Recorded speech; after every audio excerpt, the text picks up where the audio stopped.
Detroit. I get a rush from catching bites. I love when I die. Pull up, broad day, make his mama cry. Me and Doja took his life. Fucking me, had to pay the price. Still in my hood. Bitch, I feel like bones. Pop a perk, I'm in my zone. Bernie up. What up, though? You already know how I go. Make sure you smash, like, subscribe, comment. I don't care what you comment, as long as you comment, you dig. I'm about to react to Marley Whoops video on Predators.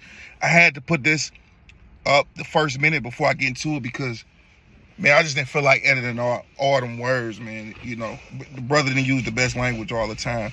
As he would have progressed if he lived, he'd have learned that, like, to get your monetization status and get the green checks instead of the orange ones, to make more money off the green, you can't be cussing in the first 15, 30 seconds of the video, try to make it a minute.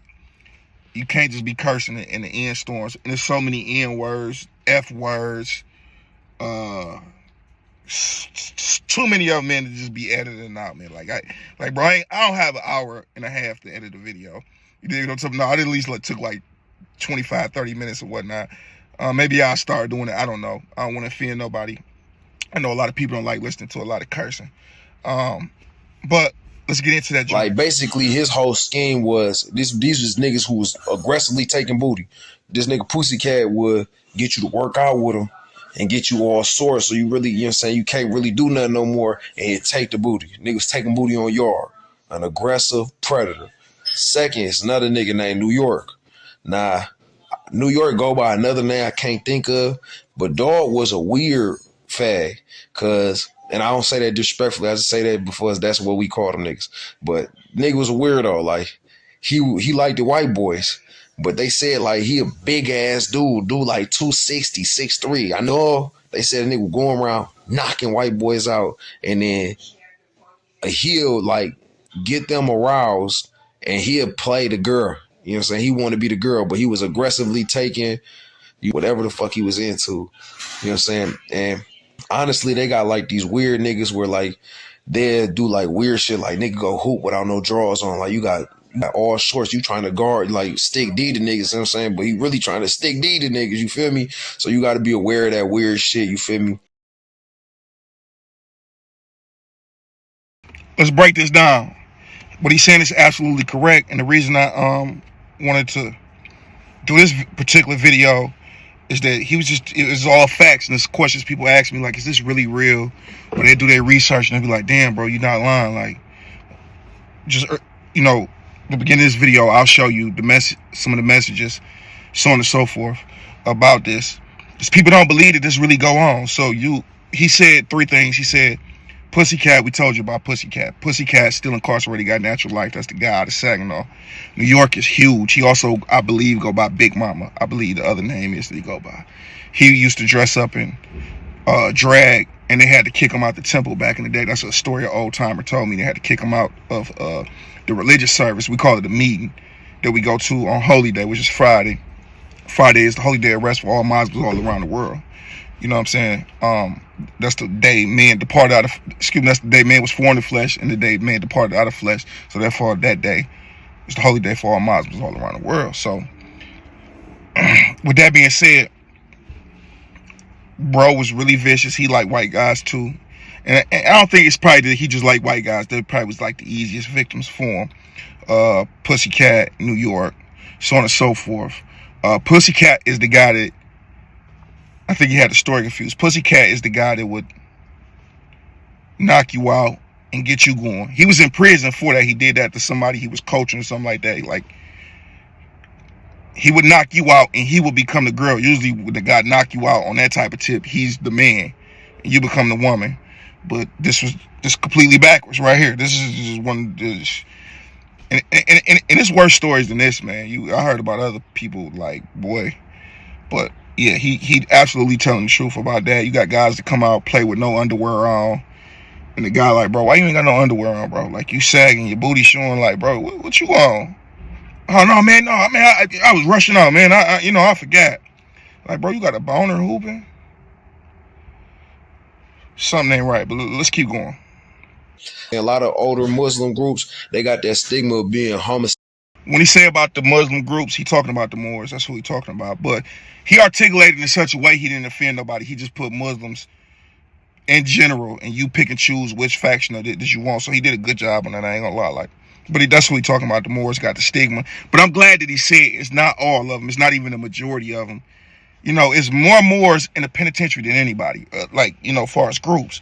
So, of course, more Moors going to be weirdos, more Moors going to be real, more Moors going to be killers, more Moors going to be old. You know, that's like saying, you know, that's like giving the guys that come in from Detroit stigma of armed robbery. It's more Detroit guys than anybody else. It's a plethora of other people here for armed robbery, but it's more Detroit guys that you're going to encounter. So it's going to make it seem like it's a Detroit thing. So you keep going. Sexual or having homosexual people in their group, you know, and it's a hit and miss. For some of them do. You know what I'm saying? Let's be real about this shit. Some of them niggas is. It's some old gay niggas that's hiding behind that religious service.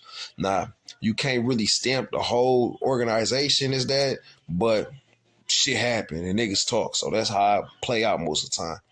But other than that, it's a lot of weird shit though. More than anything, you feel me? Like a lot of niggas who be gang banging. So, well, not a lot of niggas, but there's a good portion of niggas who be gang banging, be super gangsta ass niggas, but then they be in the room with a fag and that freak shit come out. You fuck they bag, and you know some niggas kind of shrug it off like, oh, I was in the room, dog. I was drunk, ooh. But you know, if anybody in prison to tell you, if you gang banging and you in the room with a fag, you got to move up out of there. You got to move up out of there today.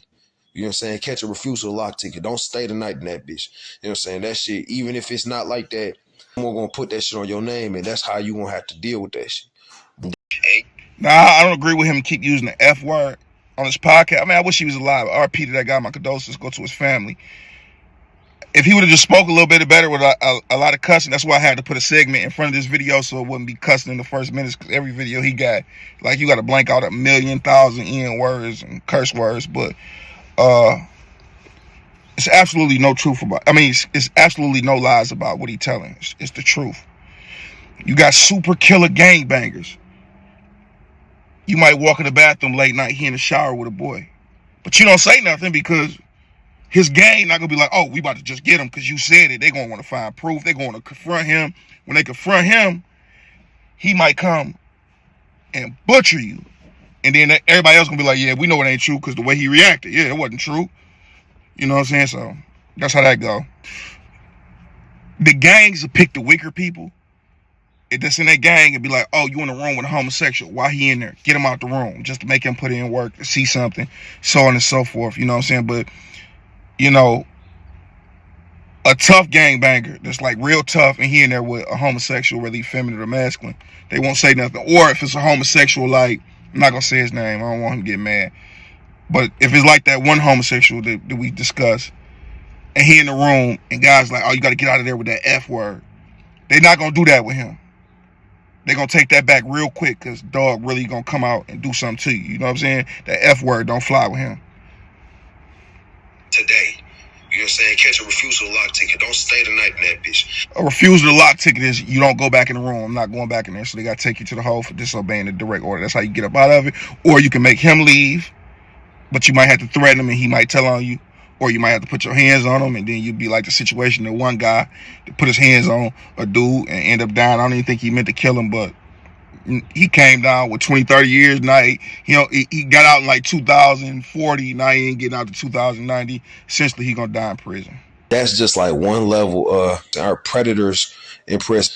Another layer, which is more common, is these motherfuckers who are like financial predators, and these come in different forms. For us, it's some niggas who will hit you with a play like they got the bag and they trying to do this, that, and the third whoop, and you might see some shit shake. Like, damn, he might have some. Let me cash in. And dog really like, man, get the fuck out the yard, nigga. Get your bitch ass out here, nigga. We ain't getting you shit. Up mag on you. You know what I'm saying? With mag, I mean a knife. You know what I'm saying? But up the knife on you, like, man, get the fuck out of here, nigga. We ain't paying you shit. You got to get your bitch ass out. You got to lock up. You can't live here no more. You know what I'm saying? There's niggas who do that shit.